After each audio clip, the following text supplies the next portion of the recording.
وہ تن فن کرتی کمرے سے نکل گئی۔ سینے میں الاؤ دہک رہا تھا۔ ایک چھوٹی سی امید تھی جس پر اماں نے پانی پھیر دیا تھا۔ اب وہ باورچی خانے میں برتنوں کو زور زور سے پٹک رہی تھی۔ کہتی ہوں کل بلقیس سے کہ جلدی اپنے بیٹے کا رشتہ لائے، میں اس لڑکی کو اس کے گھر کا کرنا چاہتی ہوں۔ کچھ دیر بعد جب وہ چائے بنا کر لائی تو اماں کی آواز نے اس کے قدموں کو جکڑ لیا، اور اس وقت فضر کا شدت سے دل چاہا کہ وہ چائے میں زہر گھول کر اپنی اماں کو پلا دے جو اس کی خوشیوں کی دشمن بن چکی ہیں۔ فضر کی مرضی کے بغیر کچھ مت کرنا، ابا نے دھیمی آواز سے بولے۔ ابا، اس نے باپ کو پکارا۔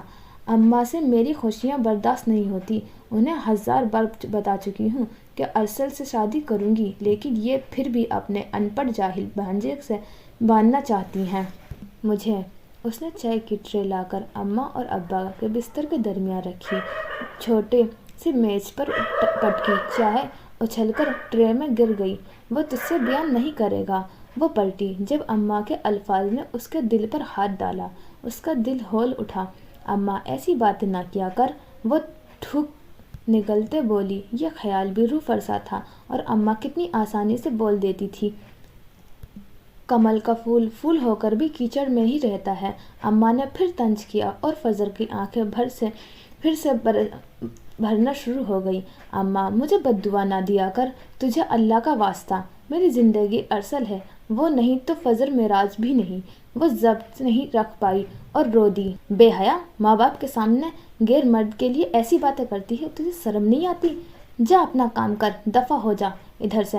اماں نے پھر گھر کا گھرکا اور فضر جبڑے بھیج کر کمرے سے نکل آئی۔ اس کا دل اب رو رہا تھا۔ پیسے نہیں دینے تو نہ دے، لیکن میری محبت کو بددعا کیوں دیتی ہے اماں؟ وہ ہولے ہولے بڑبڑاتے باورچی خانہ صاف کر رہی تھی اور آنکھوں سے آنسو مسلسل جاری تھے۔ فضر، فضر، اٹھ جا، نماز پڑھ لے۔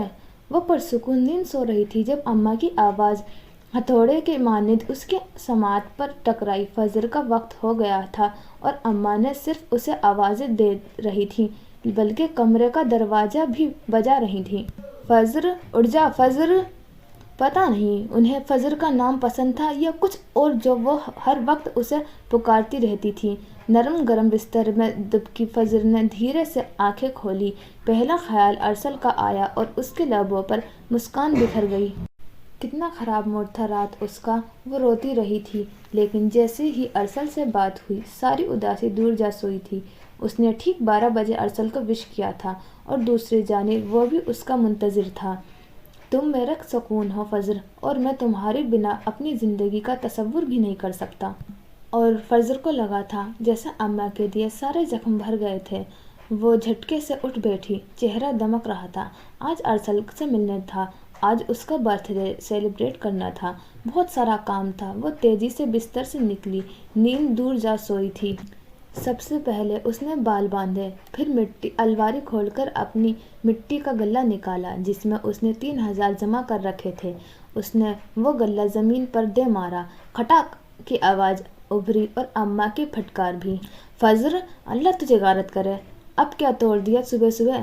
لیکن فجر کو بھی پرواہ نہیں تھی، کم از کم آج وہ اپنا موڈ خراب نہیں کرنا چاہتی تھی۔ کچھ دیر وہ زمین پر بیٹھی پیسے اٹھا اٹھا کر گن رہی تھی۔ جانتی تھی، اچھے سے جانتی تھی 3000 ہی ہوں گے، لیکن پھر بھی گنتی کر رہی تھی جیسے غلے میں پڑے ڈبل ہو گئے ہوں۔ پورے 3000 ہی تھے۔ اس نے گہرا سانس لیا اور پیسے بیگ میں رکھ کر دوپٹہ لیتی کمرے کے باہر نکل آئی۔ برآمدے میں لگے پردے پر سردی کی شدت نہیں روک پائے تھے، ٹھنڈی ہوا اس کی ہڈیوں تک گھس گئی۔ باورچی خانے سے کھٹ کھٹ پٹ کی آواز آ رہی تھی اور دور دروازے سے فجر کی آواز سنائی دے رہی تھی۔ اماں کوئلوں کی انگیٹھی جلانے کی کوشش میں لگی تھی۔ آجا فجر، آگ جلا لے، مجھ سے پھونکیں نہیں ماری جاتی، پانی بہت ٹھنڈا ہے، گرم پانی سے وضو کر لیں گے، اماں نے اسے دیکھتے ہوئے کہا، اور فجر کے دل پر اوس سی پڑ گئی۔ اچھی بھلی گیس لگی تھی اماں، بلا وجہ اتروا دی۔ بتا بھلا اس دور میں کوئلے کون جلاتا ہے؟ وہ آج خوش رہنا چاہتی تھی، لیکن شاید خوش ہونا قسمت میں نہیں تھا۔ ساتھ والی رقیہ آدھا بل مانگ رہی تھی۔ لو بلا، ہم کہاں سے لائیں اتنے پیسے؟ 3 لوگ ہیں ہم، کبھی کبھی چولہا جلتا ہے لیکن لوگوں میں خوف خدا نہیں ہے۔ اماں بڑبڑاتی اٹھ کھڑی ہوئی، جبکہ فضل نے پہلے اپنے چمکتے ہاتھوں کو دیکھا اور پھر کوئلے کو، اور پھر اس نے افسردہ سی ابھری۔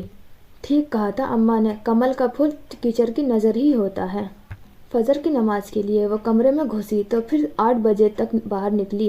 اماں اسے آوازیں دے دے کر تھک گئیں۔ فجر، آجا باہر ناشتہ کر لے فجر۔ لیکن فجر نے نہ کوئی جواب دیا، نہ وہ باہر نکلی۔ فی الوقت اس کا دال کے ساتھ گھی والی روٹی کھانے کا کوئی موڈ نہیں تھا، اور خوش اتنی تھی کہ وہ موڈ خراب کرنا نہیں چاہتی تھی۔ فجر، نافرمان، کبھی ماں کی پکار بھی سن لیا کر۔ ٹھک کی آواز سے کمرہ کھلا اور ہاتھ میں 3-4 شاپنگ بیگ تھامے وہ کمرے سے باہر نکلی۔ اب وہ اپنی گرم چادر کو درست کر رہی تھی۔ اسے دیکھتے ہی اماں کا حیرت سے منہ کھل گیا۔ خوشبو میں رچی بسی فجر برآمدے میں کھڑی تھی۔ سرخ لباس پہنے وہ خستہ حال برآمدے میں کھڑی کیچڑ میں کھلا گلاب لگ رہی تھی۔ یہ سب کیا ہے؟ اتنے سارے شاپنگ بیگز دیکھ کر اماں کے سکتے میں چلی گئی۔ وہ دروازہ کھلنے کی آواز پر فٹافٹ باورچی خانے سے باہر نکلی تاکہ فجر کی تیاری دیکھ سکیں۔ بوڑھی آنکھوں کی بینائی کم ہو چکی تھی، لیکن فجر کے معاملے میں وہ آنکھیں مائکروسکوپ بن جاتی تھیں۔ اماں، تجھے نظر نہیں آتا تو پوچھ کیوں رہی ہے؟ وہ کفت سے بولی۔ شاپنگ بیگز کو برآمدے میں بچھے تخت پر رکھتے وہ اپنا شولڈر بیگ اٹھانے اندر گئی۔ اماں نے فٹافٹ آ کر سارے بیگز ٹٹول لیے اور اندر موجود قیمتی ڈبے دیکھ کر اماں کی آنکھیں پھیل گئیں۔ گھر دینے کے لیے تیرے پاس پیسے نہیں، اور اس غیر مرد کے لیے تو نے اتنا سب خرید لیا۔ اللہ کی مار تجھ پر فجر، اماں برے دل سے بولی، چہرے پر غصہ ہی غصہ تھا۔ اماں، وہ کمرے سے نکلتے احتجاجاً چلائی، اور پھر سارے تیزی سے بیگ جھپٹ لیے۔ وہ اس کے لیے قیمتی تھے کیونکہ وہ ارسل کے لیے تھے۔ کبھی تو مجھے سکون کا سانس لینے دیا کر، کبھی تو کوئی جملہ بنا بددعا کے بولا کر۔ فجر کا دل برا ہوا، اور یہ سب میری محنت کی کمائی ہے۔ تو نے پیسے نہیں دیے اور نہ یہ حرام کے ہیں، میں نے کمائے ہیں اور ان پر میرا حق ہے۔ وہ چادر درست کرتی تن فن کرتی برآمدے سے باہر نکلی اور وہ خارجی دروازے کی جانب بڑھ رہی تھی۔ ہیل کی ٹک ٹک گونج گئی۔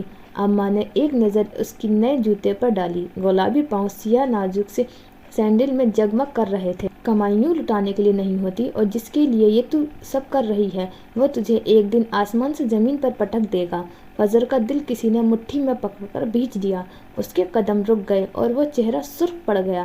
اس نے شکایتی نظروں سے پلٹ کر اماں کو دیکھا۔ جبڑے بھیج گئے، آنکھوں میں آنسو تھے، پر اماں کو کیا پرواہ۔ وہ نخوت سے چہرہ پر سجائے کھڑی تھی۔ نرم گرم سی نکلتی دھوپ میں فجر کا چہرہ دہک رہا تھا۔ وہ خود کو کچھ غلط کہنے سے روک رہی تھی۔ برآمدے میں اماں پرانی سی گرم چادر خود پر لپیٹے ایستادہ تھی۔ دھوپ نکل آئی تھی لیکن ہوا میں ٹھنڈک تھی۔ دعا کر اماں، فجر مر جائے، فجر واپس نہ آئے۔ اس نے آخری نظر اماں پر ڈالی اور پھر تیزی سے ٹوٹا پھوٹا دروازہ پار کر گئی۔ ہیل کی آواز دور تک گونج گئی۔ جھریوں والا چہرہ لیے اماں کھڑی رہ گئی۔ اسے ذرا بھی ملال نہیں تھا۔ اندر کمرے میں بستر پر لیٹے ابا کو کھانسی کا دورہ پڑا۔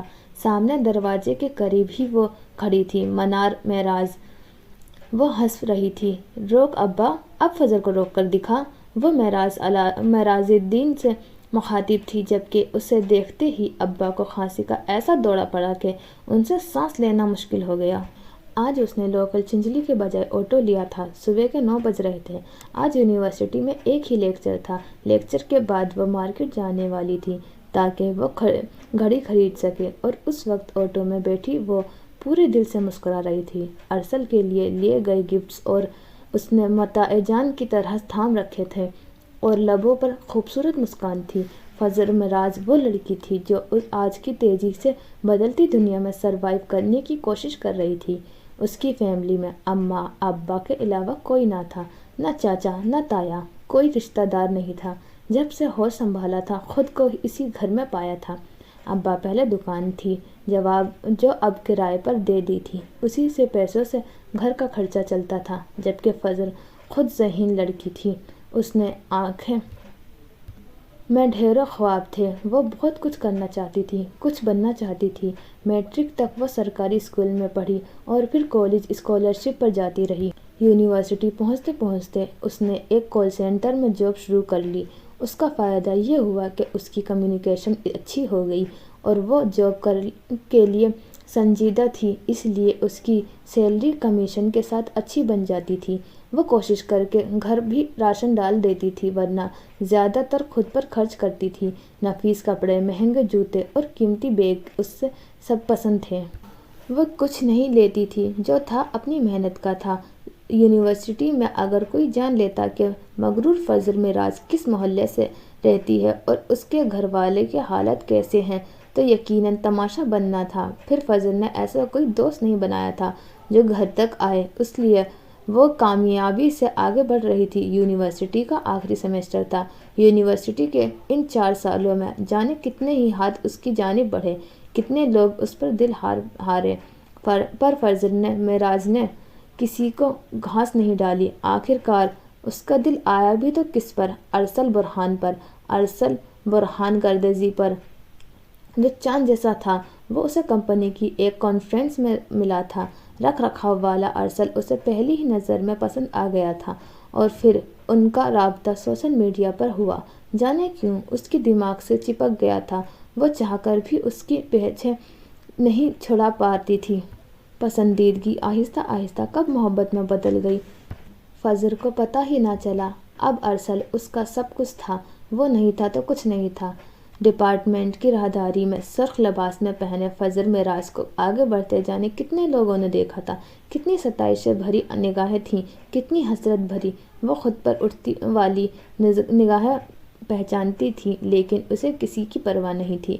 وہ اگر کسی پر ٹھہر گئی تھی تو وہ ارسل برہان تھا۔ وہ اس کا مان تھا، وہ اس کا غرور تھا، اس کی سب کچھ تھا۔